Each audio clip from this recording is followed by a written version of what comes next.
করবেন না, এর মধ্যে একটা হলো তওবা।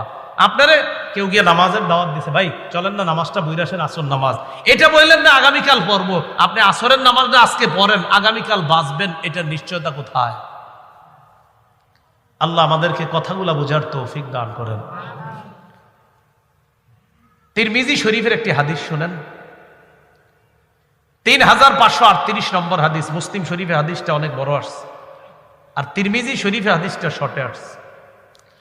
এক ব্যক্তি সফরে বের হইছে, তার সাথে বাহন আছে, খানা আছে, পানি আছে, পাথেও আছে সফরের। এই লোকটা সফর করতে করতে হঠাৎ এক জায়গায় তার ক্লান্তি আসছে। ক্লান্তি দূর করার জন্য এক জায়গায় সফর বিরতি দিচ্ছে। বিরতি দেওয়ার পর একটু বিশ্রাম নিবে, ওই টাইমে তার চোখ লেগে গেছে। চোখ লাগার পর হঠাৎ চোখ খুলছে। চোখ খোলার পর দেখে তার বাহনটা নাই, তার খানা নাই, তার পানি নাই। সফরে যাওয়ার জন্য যে তার পাথেও ছিল, সফরের সামগ্রী ছিল, এইগুলা সব নাই। এই লোকটা এত পেরেশান হয়ে গেল, চিন্তায় পড়ে গেল, আমি কি বাসায় ফিরে যাব, না যেখানে সফরে রওনা করলাম সেখানে যাব।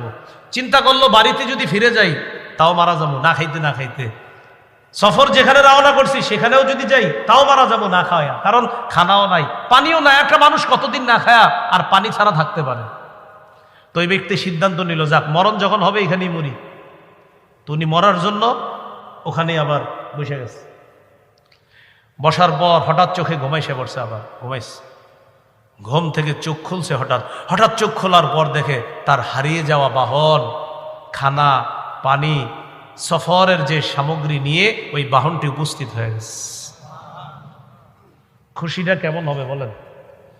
হ্যাঁ, রাসূল হাদিসের মধ্যে বলছে বিশিদ্দাতিল ফারহি। বিশিদ্দাতিল ফারহির অনুবাদ হলো খুশির অতিশয্যে। আর আমাদের কুমিল্লার বাংলাটা হলো খুশির ঠেলায়। আমরা কি বলি? খুশির ঠেলায়। মানে হাদিসের সুন্দর বাংলা হলো খুশির অতিশয্যে, আমাদের দেশীয় ভাষা হলো খুশির ঠেলায়। ওই লোকটা আল্লাহরে বলতেছে, আল্লাহুম্মা আনতা আবদি ওয়া আনা রব্বুকা। আল্লাহ তুমি হলো আমার বান্দা, আমি তোমার রব। বুঝছেন নি কিছু? কথা কি সঠিক না উল্টো হয়েছে? নবীজি বলেন খুশির কারণে ওই লোকটার মাথা ঠিক নাই। লোকটা কিন্তু মনের কথা বলে নাই, এটা কিন্তু লোকটা মুখ দিয়ে বলছে। তার মনের কথা হলো, আল্লাহ আপনি আমার প্রকৃত রব, আপনি আমার আসলেই রব। এটা হলো তার মনের কথা। আর আমি আপনার গোলাম, এটা হলো মনের কথা। খুশির ঠেলায়, খুশির কারণে বলে, আল্লাহ আপনি আমার গোলাম, আমি আপনার রব। আসলে কিন্তু ওর মাথা ঠিক নাই, এত খুশি। নবীজি বলেন, আল্লাহু আফরাহু বিতাওবাতি আহাদিকুম মিন আহাদিকুম বিদাল্লাতিহি ইযা ওয়াজাদাহা। তোমাদের কেউ হারিয়ে যাওয়া বাহন ফিরে যাওয়ার পর যেই পরিমাণ খুশি হয়, তোমাদের কেউ যদি তওবা করো, ওই তওবার কারণে আল্লাহ পাক রব্বুল আলামিন ওই হারিয়ে যাওয়া বাহন ফিরে পাওয়া ব্যক্তির চাইতে কোটি গুণ বেশি খুশি হয়ে যায়। বেটা এত খুশি হইছে, খুশিতে যে কি বলছে মাথা ঠিক নেই। নবীজি বলেন, তোমরা তওবা করলে এর চেয়ে কোটি গুণ বেশি খুশি হয় আল্লাহ। তাহলে তওবা কালকে, এখন। সহিহ মুসলিমের বর্ণনা, মুসলিম শরীফের 2759 নম্বর হাদিস, 2759। এই হাদিসের মধ্যে আসছে, এখন কি রাত না দিন? আচ্ছা, আল্লাহ যদি বাঁচায় রাখে, কালকে ফজরের পর যেটা শুরু হবে এটাকে কি বলা হবে? দিন। আচ্ছা, ক্বালা রাসূলুল্লাহ সাল্লাল্লাহু আলাইহি ওয়াসাল্লাম, ইন্নাল্লাহা ইয়াবসুতু ইয়াদাহু বিল্লাইল লিয়াতুবা মুসিউন নাহার ওয়া ইয়াবসুতু ইয়াদাহু বিন-নাহার লিয়াতুবা মুসিউল লাইল। রব রাতের বেলা ক্ষমার হাত বাড়ায় দেয়, দিনের পাপীরা যেন আল্লাহর কাছে তওবা করে।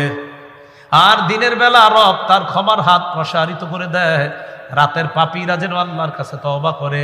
হাদিস দ্বারা বোঝা যায় 24 ঘন্টা আল্লাহ তার ক্ষমার হাত প্রসারিত করে দেয়। আর কেমন যেন বলে, ও বান্দা আমার কাছে ক্ষমা চাও, আমি তোমাকে ক্ষমা করে দিব। তাহলে রব ক্ষমা করে কখন? 24 ঘন্টা। কখন জানেন? আল্লাহর কাছে ক্ষমা চাইলে আল্লাহ খুব খুশি হয়। এই যে বলি আল্লাহ মাফ করেন, আল্লাহ মাফ করেন, আল্লাহ মাফ করেন, আল্লাহ আল্লাহ আল্লাহ মাফ করে দেন, আল্লাহ মাফ করে দেন, বারবার আল্লাহরে বলি, আল্লাহ খুশি হয়। আমারে যদি আপনারা 5 বার ডাক দেন, আরিফ কথা আছে বলেন, আরিফ কথা আছে বলেন, কথা আছে, আরিফে বারবার পেট পেট করেন, বলেন কি বলবেন, তাহলে 5-6 বার বললে রাগ হয়ে যায়।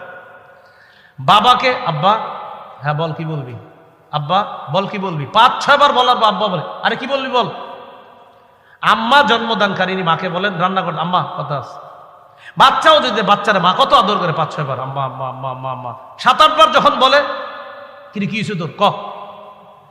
তাহলে দুনিয়ার মানুষকে একটু বেশি ডাকবেন, স্বভাব হলো মানুষ রাগ করে। হাদিসে আসছে নবী বলেন আল্লাহরে না ডাকলে আল্লাহ রাগ করে। মানুষের কাছে চাইলে মানুষ রাগ করে।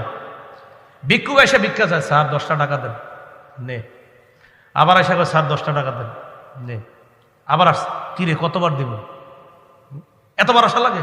আচ্ছা, তাহলে দুনিয়ার মানুষের স্বভাব যতবার চাইবেন একটু বেশি চাইলে রাগ হয়ে যায়।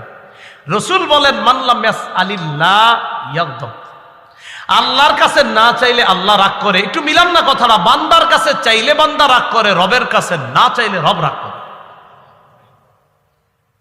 তাহলে বলেন তো রাগ করে না কে? না চাইলে রাগ করে কে? আর চাইলে রাগ করে না কে? বলেন তো কে এমন যাকে যত ডাকি তিনি রাগ করে না? আবার বলেন লাখ কোটি বারও যদি একজনকে ডাকি তিনি রাগ করে না, তিনি কে? অতএব যত বেশি পারা যায় কাকে ডাকা? মাশাআল্লাহ, তো বুঝছেন। আল্লাহ মাফ করেন, আল্লাহ মাফ করেন, আল্লাহ মাফ করেন, আল্লাহ মাফ করেন। ভাই কথাগুলো বুঝছেন? তাহলে যত বেশি আল্লাহর কাছে তওবা করা। তাহলে বলেন তো গুনাহ মাফের